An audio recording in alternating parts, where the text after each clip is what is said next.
Diffraction of light. The phenomena of bending of light around the sharp edges or corners of an obstacle and thereby spreading into the regions of geometrical shadow of the object is known as diffraction of light. Meaning, when a ray of light in its path comes across the sharp edges or corners of an object, there it bends towards the region of geometrical shadow of the object. This bending of light is known as diffraction of light. Diffraction pattern is more pronounced, is clearly visible when the size of obstacle is comparable to the wavelength of light. When the plane of the slit and the screen is at a finite distance, when the source of light and the plane of the screen is at a finite distance from the plane of the slit, the diffraction is known as Fresnel diffraction. And when the source of light and the screen is at an infinite distance from the plane of the slit, the diffraction is known as Fraunhofer diffraction. Here, the light incident on the slit is also a plane wave front, and the light emerging out from the light falling on the screen, that will also be a plane wave front. Now, here we have to discuss diffraction at single slit. This is a case of Fraunhofer diffraction. AB is your slit and its width is small a, and D is the separation between the plane of the slit and the screen. Y is any point P on the screen at a distance y from the center of the screen. Here, the source of light is placed at the focus of the lens. Then the ray of light, refracted light, are parallel, and hence the incident wavefront on the slit is a plane wavefront. Likewise, the screen is placed in the focal plane of the lens such that all parallel rays converge at a point on the screen. Now,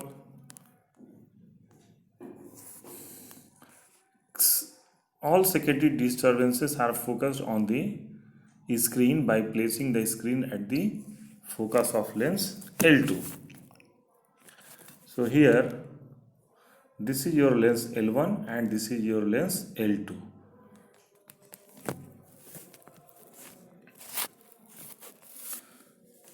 Central maximum.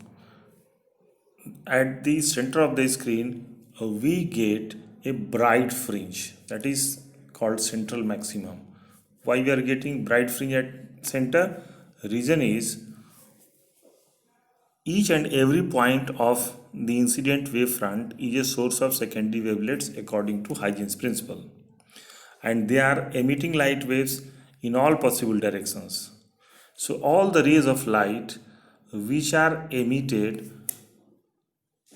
parallel to the principal axis converge at point O by covering the same distance. So a ray of light coming out from A and another ray of light coming out from B, they cover same distance while reaching O. So they interfere constructively, giving rise to maxima. Likewise, for every point in the first half, there exists a corresponding point in the second half, from where the secondary disturbances covers the same path and thereby reaches at point O, giving rise to constructive interference, and hence we get maxima at the center of the screen, that is called central maxima. Now, all the rays of light which are coming out from the different points of the incident wavefront at an angle theta, Suppose they converge at point P on the screen, which is at a distance y from the center of the screen. Now, what is the path difference between the rays of light coming out from A and B? Just drop a perpendicular AN, then BN will represent the path difference. So, angle between AB and AN is again theta. So, why? Because the angle between the two lines and perpendicular the two lines are the same. Now, BN is equal to A sine theta. Now, if position of secondary minima, if point P is at such a distance from the center of the screen that theta is equal to theta 1, that is theta takes the value theta 1 and path difference Bn takes the value lambda, then we get theta 1 is equal to lambda by A, which represents the angular position of the first secondary minima. Now, how to explain that this will be a position of minima? For that, the entire slit AB may be supposed to be divided into two halves, AC and CB. The path difference between the waves from A and B is your lambda. So path difference between the secondary waves from A and C is nothing but lambda by 2. Lambda by 2. So they interfere destructively and give rise to minima. Likewise, for every point in the first half AC, there exists a corresponding point in the second half CB, such that path difference between them is lambda by 2 and hence they interfere destructively, giving rise to minima. So, when path difference is equal to lambda, that corresponds to a minima. So, theta 1 is equal to lambda by A is the angular position of first secondary minima.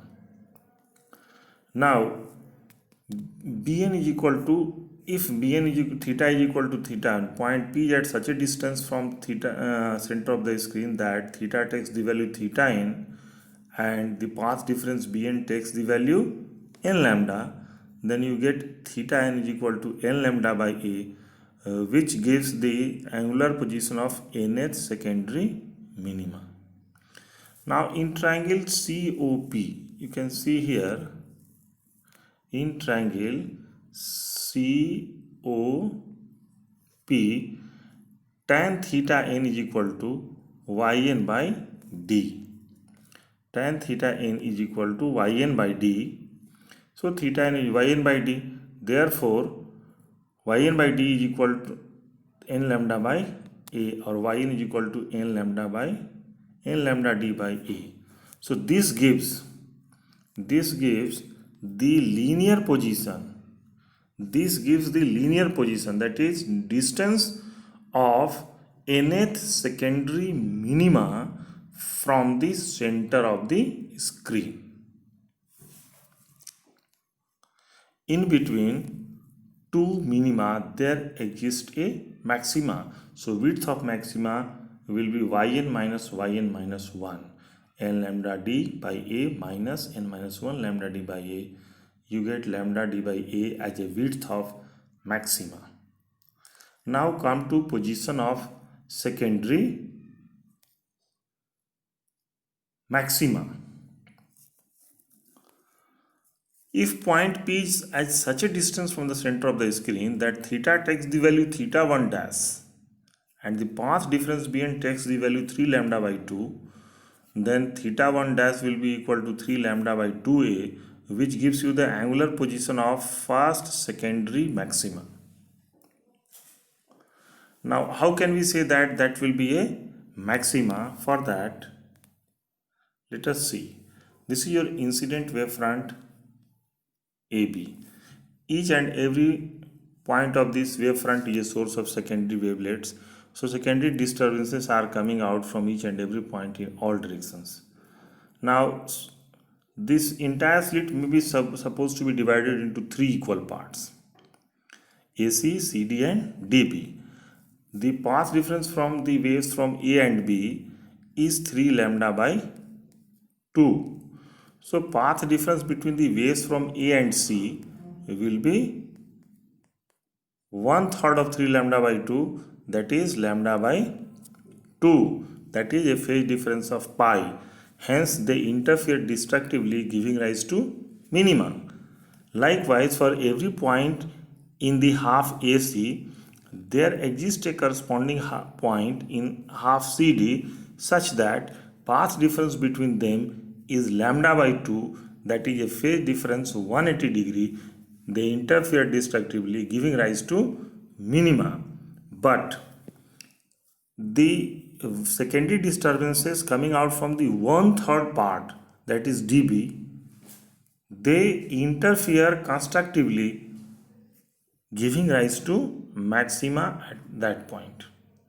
So here the first maxima, that is why we are getting maxima, and this first maxima is due to superposition of light waves coming out from 1/3 part of the incident wave front. So its intensity is less than the intensity of central maximum. Likewise, the secondary maxima we will get for 5 lambda by 2, and in that case the entire slit may be divided into 5 equal parts, and the waves from first half and second half interfere destructively, third half and fourth half interfere destructively, because the path difference between the corresponding points, secondary disturbances from the corresponding points will be lambda by 2, that is phase difference pi. But here the secondary waves from 1/5 part of the incident wave front interfere constructively, giving rise to maxima. So second secondary maxima is due to superposition of light waves coming out from only 1/5 part. So again intensity will decrease. So in this way we find that the intensity of secondary maxima goes on decreasing. Reason being, the part of incident wave front contributing in the formation of bright fringe goes on decreasing. Now in general, if the point P is at such a distance from the center of the screen that it takes the value theta is equal to theta n dash, and the path difference Bn is equal to 2n plus 1 lambda by 2, then we get theta n dash is equal to 2n plus 1 lambda by 2a, which gives the angular position of nth secondary maxima. And in triangle COP, tan theta n dash is equal to yn dash by d. So from these two equations, yn dash is equal to 2n plus 1 lambda d by 2a. This gives the linear position of secondary minima from the center of the screen. Now in between two maxima there exists a minima. So width of dark fringe is yn dash minus yn minus 1 dash. We get lambda d by a. So the width of maxima, secondary maxima and secondary minima both is same. But what about the central bright fringe? Towards both sides of the central bright fringe there exist minima.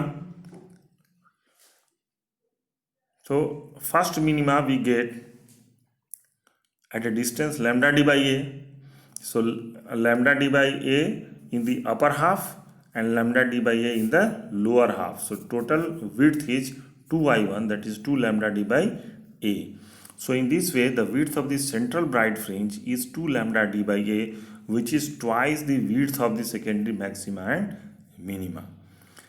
So if we have to plot the graph of intensity of light on this bright fringes and its angular position from the center of the screen, graph will be like this. Central maximum intensity is intensity is maximum. Thereafter, the secondary maxima, their intensity goes on decreasing. This is very important. So in this way, the topic diffraction at single slit comes to an end. Here, according to question, you have to answer. If in the question nothing is asked about the position, whether we have to discuss the angular position or the linear positions, or if they haven't asked specifically the width of the different fringes, no need to discuss about it. So according to question, what they have asked, angular position or linear position or width, accordingly you have to answer the question, and this graph is very important. So in this way, if we compare the interference and diffraction, we find the difference that the width of all the fringes in interference is same, whereas in case of diffraction the width of central bright fringe is twice the width of the secondary fringes. Second thing, the intensity of all the bright fringes in the case of interference is same, whereas the intensity of secondary bright fringes goes on decreasing as we move away from the center of the screen.